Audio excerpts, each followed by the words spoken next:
기차를 타고 가다가 이런 생각을 한 적이 있습니다. 이 도시를 처음 설계한 사람은 누굴까? 서로 충돌하지 않게 정교하게 짜여진 선로들이 있고 그 사이를 기차들이 서로 부딪히지 않게 지나가고 그 주변으로 만들어진 수많은 건물과 환경들을 조성하고 설계하고 계획한 사람은 과연 누굴까? 모든 물건에는 그것을 설계한 설계자가 있습니다. 아주 작은 소품에서부터 핸드폰, 크게는 기차, 비행기에 이르기까지 모든 제품에는 설계자가 존재합니다. 설계는 비단 물건에만 해당하는 것은 아닐 것입니다. 만들어진 제품과 사람을 연결시키는 유통구조를 설계한 설계자도 있을 것이고, 사람들로 하여금 그 구조에 적극적으로 동참하기 위하여 설득하는 방법을 설계한 설계자도 있습니다. 사람들의 생각을 설계하는 설계자도 있고, 그 생각과 사상을 기반으로 사람들은 또 다른 생각을 만들어내죠. 이것들은 물건은 아니지만, 눈에는 잘 보이지는 않지만 분명히 존재하고 있는 설계들입니다. 더 나아가서 우리 모두는 우리의 인생의 설계자입니다. 분야도 다르고 정도도 다르고 방향도 다르지만 모든 인간은 자신의 인생을 설계하는 설계자이죠. 그리고 그 설계는요, 나 자신에게 영향을 미칠 뿐만 아니라 타인에게도 영향을 미치게 됩니다. 그렇다면 제가 설계하고 있는 저의 미래도, 저의 앞으로의 모습도 저 스스로뿐만 아니라 여러분들에게도 영향을 미치게 되겠죠. 그날 기차를 타고 가는 내내 이런 생각들을 했고 질문을 계속 던졌습니다. 나는 지금 무엇을 설계하고 있지? 내 설계의 목표는 뭐지?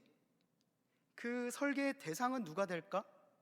그 설계는 나와 타인들에게 좋은 영향을 미칠 것인가? 아니면 그 반대일 것인가? 살면서 또한 이런 질문을 해본 적이 있습니다. 나는 누구일까? 오늘 우리가 결단 찬양으로 하게 될 온 땅의 주인의 원제는 Who am I입니다. 찬양이 Who am I라고 시작해요. 나는 누굴까? 라는 질문으로 찬양이 시작된다는 거죠. 이런 질문을 누구나 해보았을 것입니다. 이 질문에 대해 성경은 생각보다 아주 간단하고 명료한 답을 우리에게 제안해 줍니다.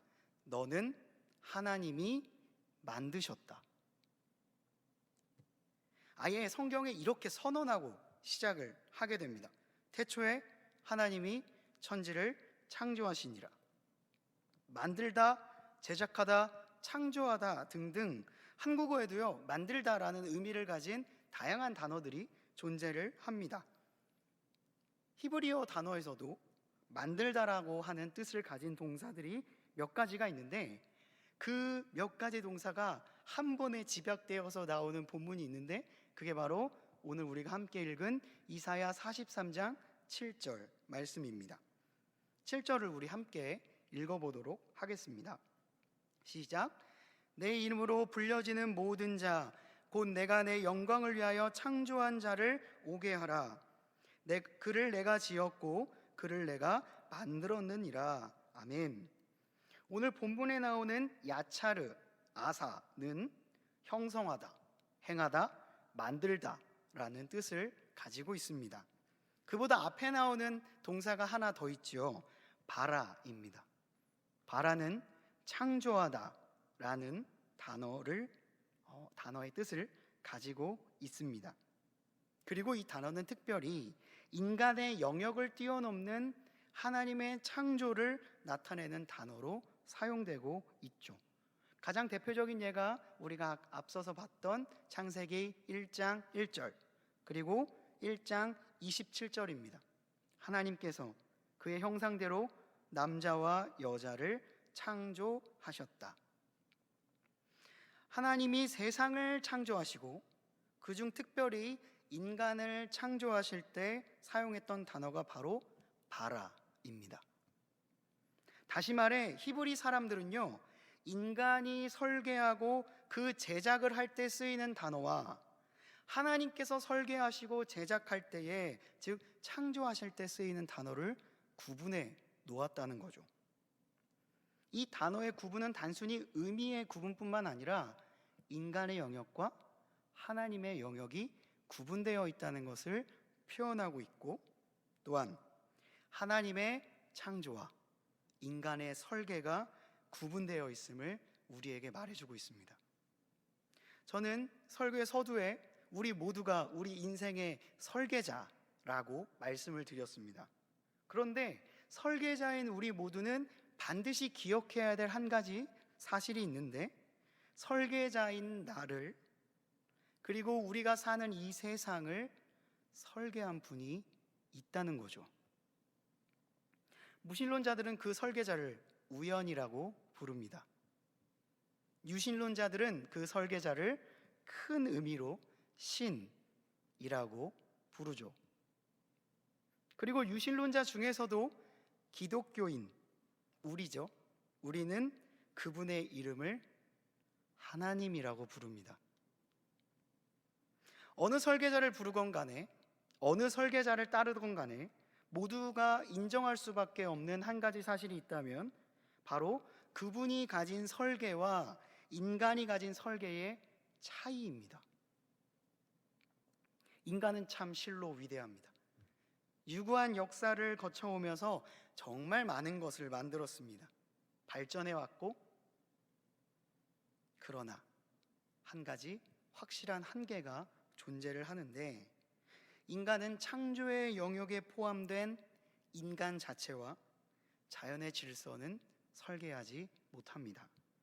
물론 현대사회에 이르러서 과학이 점점점 발전함에 따라 두 영역을 직접 설계해보고자 하는 수많은 사람들의 시도가 있어왔고, 어느 정도 모양이 갖춰졌습니다.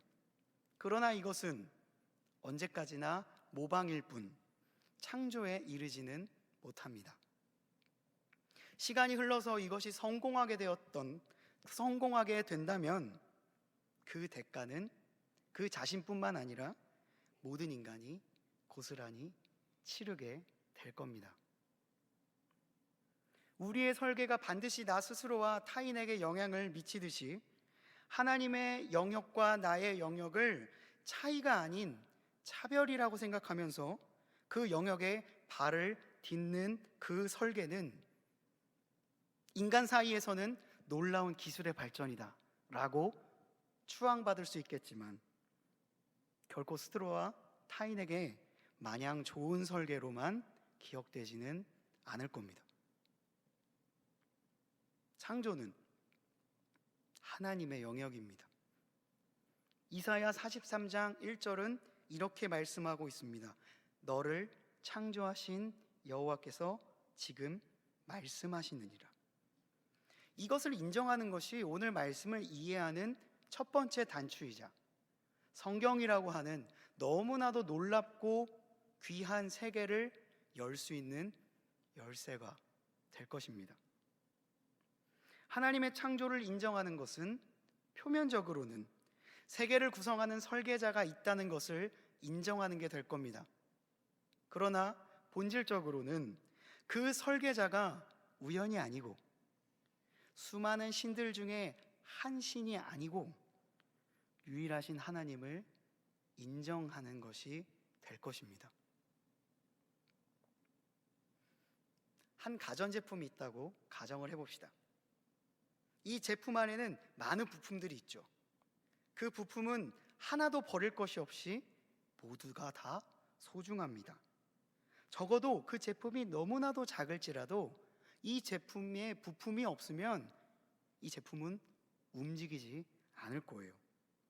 그래서 크기와 상관없이 그 제품 안에서 모든 부품은 동등한 가치를 지닙니다.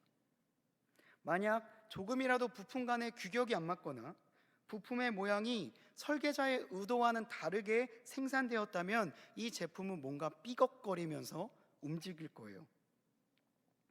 즉, 우리가 사용하고 있는 모든 제품들은 가장 정밀하게 계산되고 조형되어서 나온 것들입니다. 건물도 마찬가지죠. 수평자를 세워놨을 때 중심에서 아주 조금이라도 오차가 발생하면 설계 전체 자체가 틀어지게 됩니다. 그야말로 정확하게 모든 것이 딱딱 떨어지게 맞아야만 건물은 설계자의 의도로 지어지게 되고 그래야 안전할 수 있죠. 하물며 연필 하나에서부터 비행기에 이르기까지 허투루 만들어진 것은 아무것도 없습니다. 가장 정확한 측정, 설계와 조형, 조립을 통해서 이것이 만들어지죠.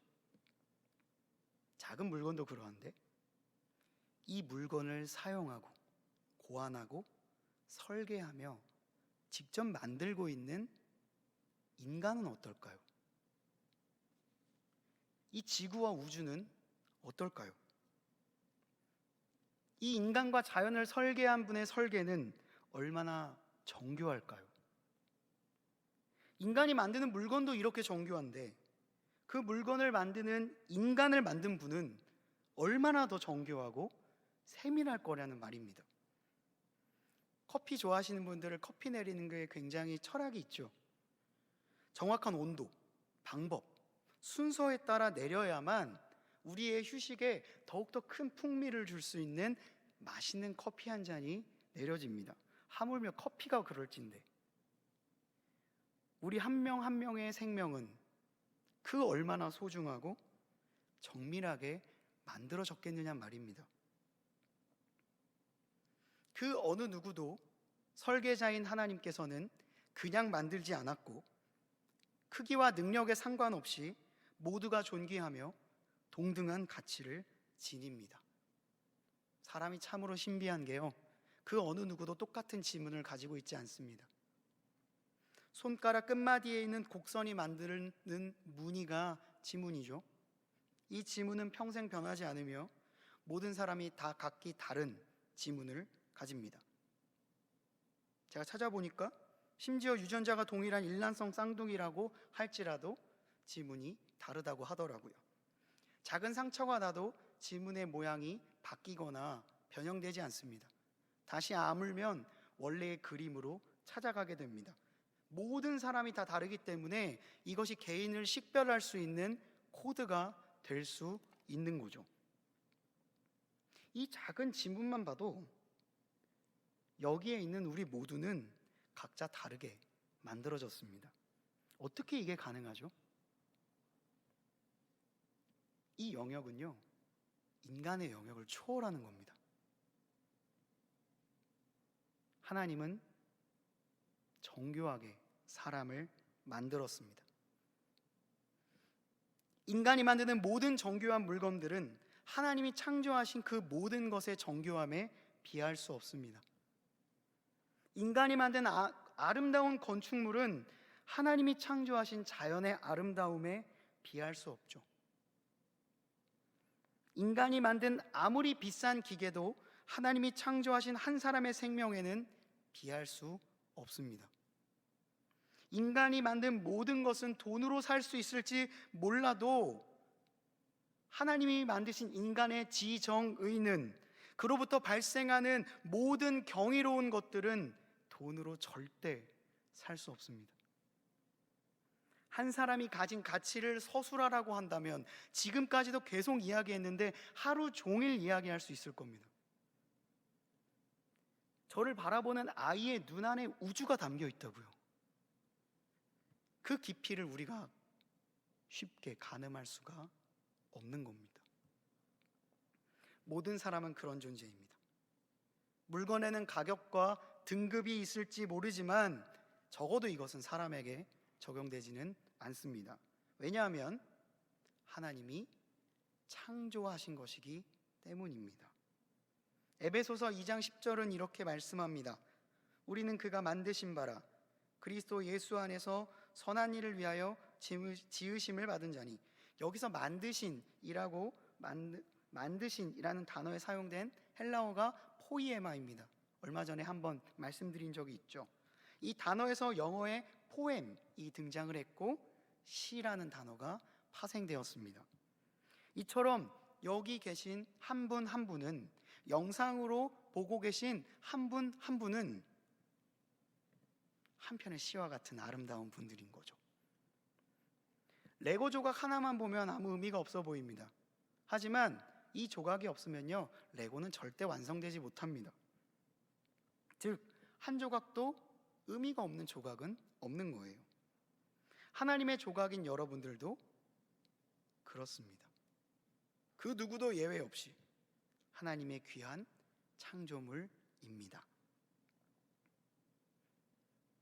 하나님이 세우신 질서를 맹렬하게 벗어났던 이스라엘 사람들, 그 선택의 결과로 그들은 스스로가 세운 죄의 질서 아래에서 예속되게 되었습니다.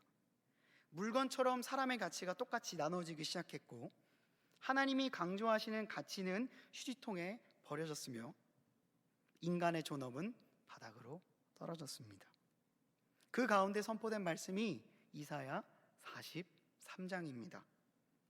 앞뒤에는 이스라엘을 향한 그 잘못된 행동에 대한 질타가 담겨 있는데, 그 가운데 43장은 하나님의 구원에 대해서 이야기하고 있죠. 수많은 죄악의 목록들, 그로 인해 하나님의 안타까움이 이어지는 가운데 약간 어색하게 구원의 약속이 등장하는 겁니다. 잠깐 등장하고 다시 하나님의 질타가 이어집니다. 저는 이것이 하나님이 우리에게 비춰주시는 본심이라고 생각을 합니다.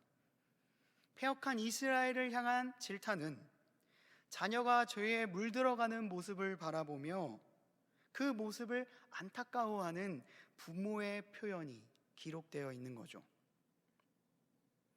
그렇다고 해서, 자녀가 잘못을 했다고 해서 그 자녀를 버리는 부모는 없을 겁니다. 그들을 향한 하나님의 본심이 43장에 기록되어 있고, 그 본심의 베이스가 하나님의 사랑이라는 거죠. 그 사랑은 죄를 무조건적으로 용인해 주는 사랑은 아닙니다. 더 근원적인 의미로 자신의 창조물을 소중히 여기는 사랑입니다. 그것이 죄로 인하여 변질되는 것을 안타까워하는 사랑이며, 이 변질을 막기 위해 그들에게 계속해서 돌아올 기회를 주시는 것이 바로 그 사랑입니다. 잘못을 7번을 77번까지 용서하는 사랑이며, 소멸하는 불로 모든 것을 불태우실 수 있는 분이지만, 그 불 가운데에서 오늘 2절의 표현처럼 그들의 죄만 태울 뿐 그들은 타지 않도록 보호하시는 사랑이 바로 하나님의 사랑인 겁니다. 마치 모세에게 나타났던 불타는 떨기나무가 그 불이 타면서 환하게 세상을 비추지만 그 나약한 떨기나무 자체는 타지 않았던 것처럼, 하나님은 소멸하실 불로 우리의 죄를 태우시고 우리를 더 순금같이 단련하시는 사랑을 보여주십니다. 그 사랑이 이스라엘을 비롯한 이사야에게 지금 내려지고 있는 겁니다. 기독교에서 하나님이 인간을 사랑하신다라고 표현되는 것은 말 그대로 하나님이 인간을 사랑하신다는 뜻입니다. 두렵고 놀랍고 참된 의미에서 우리를 사랑의 대상으로 삼아 주셨다는 거죠. 하나님이 그러한 사랑의 시선으로 우리를 바라보신다는 겁니다. 창조의 뜻, 창조라는 뜻을 가진 히브리어가 바라라고 했죠. 하나님은 그런 창조의 시각으로 우리를 바라보십니다. 그렇게 우리의 삶을 지금도 바라보고 계십니다. 4절의 말씀처럼 너는 보배롭고 존귀하며 사랑받을 자다, 이렇게 말씀하고 계신 거죠. 제가 종종 인용하고 맨날 좋아한다고 말하는 루이스가 이렇게 말했습니다. 어떻게 이런 일이 가능한지 저는 잘 모르겠습니다. 피조물이, 더욱이 우리 같은 피조물이 창조자의 눈에 그토록 엄청난 가치를 지니는 이유는 인간의 이성으로 도저히 설명할 길이 없습니다. 지금까지 저는 여러분에게 창조자, 그리고 그 창조자가 피조물에게 가지는 사랑에 대해서 이야기를 했습니다. 지금까지 이야기가 여러분들에게 와 닿으시나요? 만약에 와닿지 않는다면 두 가지 이유일 겁니다. 첫 번째, 제 설명이 부족했거나, 두 번째, 나는 그렇게 사랑받을 사람이 아닌데? 라고 생각하고 있기 때문이겠죠. 어릴 적 이런 질문을 한 적이 있습니다. 나는 누굴까? 나는 어디서부터 왔고, 어디로 가고 있고, 어디로 갈 것인가? 제가 성인이 되었을 때 어머니께서 저에게 제가 초등학교 1학년 때 했던 말이라며 이 말을 들려주었습니다. 어느 날 학교에서 돌아온 신동철 어린이가 이렇게 말했다고 합니다. 엄마, 나는 이 세상의 먼지로라도 있고 싶지 않아.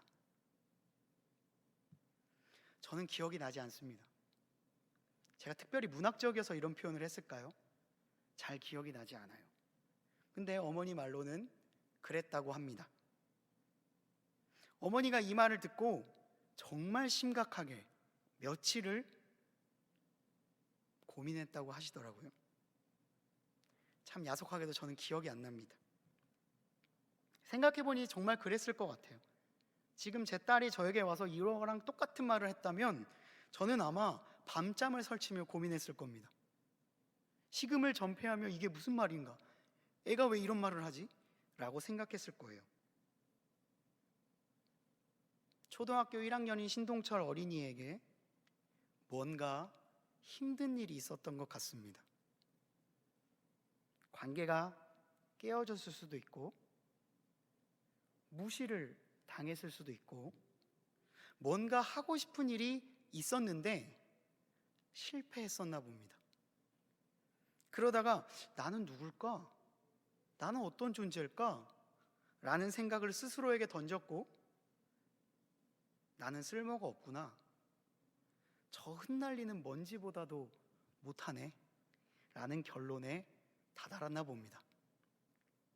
자신이 얼마나 보잘것없게 느껴졌고, 나는 누구인가? 라는 질문이 너무나도 중요한 질문인데 쉽게 답을 내리지 못해서 스스로 끙끙 앓면서 답을 찾고 찾다가 다다른 결론이 나는 사랑받을 자격과 가치가 없다 였던 거죠.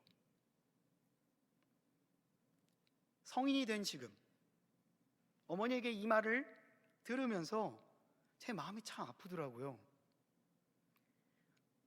기억이 안 나서 마음도 아프고, 야, 동철아, 너 어렸을 때 진짜 힘들었구나. 참 힘든 일을 겪었구나. 너는 그때 어떤 생각을 가지고 하루를 살아갔니? 그래서 계속 머리를 집중해도 도무지 기억이 잘 나지 않는 겁니다. 그런데 신기하게도 기억이 잘 나지 않아서 더 객관화시킬 수 있었습니다. 성인이 된 나와 그렇게 질문하고 있는 어린아이를 분리시킬 수 있었던 거예요. 좀 더 객관적인 시선으로 제 어린 시절을 돌아보게 되었습니다. 저는 생각했죠. 만약에 지금 이렇게 생각하고 있는 아이가 내 눈앞에 있다면 난 무슨 말을 해줘야 될까? 자신을 먼지보다 못하다고 이야기하고 있는 이 어린아이에게 나는 도대체 무슨 말을 들려줘야 되지? 아직 어렸기 때문에 서툴러서 어떻게 해야 할지 모르고 있는 그때 나에게 이렇게 말해줘야겠다. 너는 먼지가 아니야. 그건 너에 대한 가장 정확한 설명이 아니야. 하나님은 너에게 다른 판단을 갖고 계셔. 그게 가장 정확한 너야. 네가 말하는 그 존재가 너가 아니라고. 저는 기억나지 않아서 혼자 설정해 놓은 초등학교 1학년인 신동철 어린아이에게 이 말을 들려주었습니다. 군대에서 병사들의 판단보다 지휘관의 판단이 더 우위에 있죠. 회사에 있어서 사장의 판단이 직원보다 권위가 있습니다. 그렇다면 내 존재에 대한 권위 있는 판단은 누구의 판단일까요? 사람들의 판단일까요? 우리의 설계자가 되시고 창조자가 되시는 하나님의 판단일까요? 여러분들이 만약 하나님의 존재를 조금이라도 감지하고 계신다면 이 세상을 만든 설계자가 혹시 하나님이 아닐까?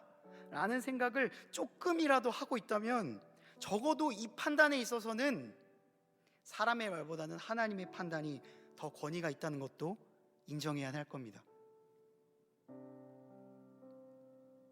성경은 분명히 이렇게 말하고 있습니다. 하나님의 어리석음이 사람보다 지혜롭고 하나님의 약하심이 사람보다 강하니라.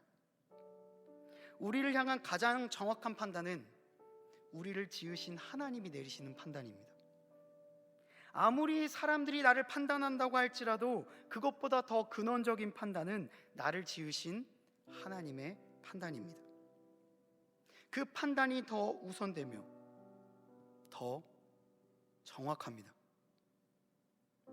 성경은 우리의 기분을 단순히 좋게 해주려고 너는 사랑받을 자격을 가진 존재야, 너는 하나님의 창조된 소중한 존재야, 단순히 우리의 기분을 좋게 해주려고 이 말을 하고 있는 게 아니에요. 사실이어서 이렇게 말하고 있는 거예요. 진짜이기 때문에, 이게 진짜이기 때문에, 이게 현실이기 때문에 그렇게 말하고 있는 겁니다. 여러분, 하나님의 말씀을 나의 것으로 받아들이지 않으면 내가 상상한 대로 하나님을 생각할 겁니다. 우리는 우리의 내면에서 들리는 소리로 나를 판단할 것입니다. 아니요, 그렇게 하면 안 됩니다. 내가 상상한 모습, 수많은 매체들과 책들이 나에 대해서 설명하는 것, 사람들이 나에 대해서 내리고 있는 판단, 시대의 유행, 내가 다니는 학교, 직장, 나를 표현할 수 있는 수많은 부산물들이 내가 아니라고요. 요즘 들어 합격과 불합격에 대한 소식이 너무나도 많이 들립니다. 원하는 것에 그것을 성취하지 못해서 눈물로 밤을 지새우는 친구들의 이야기가 속속들이 들려요. 알바의 시간이 줄고 다음 주부터 나오지 않아도 돼 라고 하는 말들이 우리 지체들에게 너무나도 비수처럼 다가오는 시즌입니다. 그런데요, 여러분 기억하셔야 될 것은 합격과 불합격의 여부가 여러분이 아닙니다. 그 합격과 불합격의 여부가 여러분들의 가치를 결정하지 않는다는 거예요. 이것은 언제나 바뀔 수 있고 얻다가도 잃는 것이며 때로는 가졌다가도 때로는 잃어버리는 것입니다. 지금 여러분들의 내려지는 수많은 판단이 여러분이 아니라는 거예요. 그렇다면 성경을 믿고 있는 저는 여러분들에게 하나님의 판단이 뭐라고 말할 수 있을까요? 저는 오늘 43장 1절의 말씀이 그 판단이라고 생각합니다. 하나님은 말씀하십니다. 이제 여호와께서 말씀하신다. 야곱아, 너를 창조하신 분이 말씀하신다. 이스라엘아, 너를 만드신 분이 말씀하신다. 내가 너를 건져 주었으니 두려워하지 말아라. 내가 내 이름을 불렀으니 너는 내 것이라. 자신에게 한없이 매정하셨습니까? 아니면 나 자신을 하찮게 여기셨습니까? 내가 하나님의 사랑을 받지 못하는 사람이라고 하나님의 사랑을 계속 들어도 내 마음속 한켠에는 나는 사랑받지 못해 라고 생각을 하고 계셨다면 하나님의 판단이 우위에 있다는 것을 생각해 보시기 바랍니다. 나의 시각을 거두고 나를 바라보시는 하나님의 시각을 기억하시기 바랍니다. 그리고 여러분들이 그런 하나님의 걸작품임을 기억하시길 바랍니다. 여러분들은요, 그 정교하고 세밀한 고가의 물품보다 비교할 수 없을 만큼 소중한 하나님의 결정체입니다. 그렇게 하나님이 여러분들을 바라보고 계신다는 것을 기억하시기를 주님의 이름으로 간절히 축원합니다. 기도하시겠습니다. 하나님 아버지, 때로는 하나님이 창조하셨다는 것은 믿지만 그 하나님이 나를 세상 그 어떤 것보다 소중하고 가치 있는 존재로 만들었다는 것엔 의심을 할 때가 많이 있습니다. 그렇게 생각했다가도 세상이 나를 판단하는 기준과 내가 이루지 못한 목표, 그리고 누군가가 나에게 했던 조언들이 나로 만들어지고 있다는 것을 인정할 때가 더 많습니다. 하나님의 판단을 더 권위 있고 정확하고 확실한 판단으로 받아들이길 원합니다. 내가 누구인가요? 라고 질문하는 우리에게 너는 내 것이라 말하고 있는 그 주님의 음성을 듣기를 원하오니 이 시간 우리에게 찾아와 주셔서 주님의 말씀을 들려주시고 인정하게 하시며 받아들이게 하여 주시옵소서. 이 모든 말씀 우리 구주 예수 그리스도의 이름으로 기도드리옵나이다. 아멘.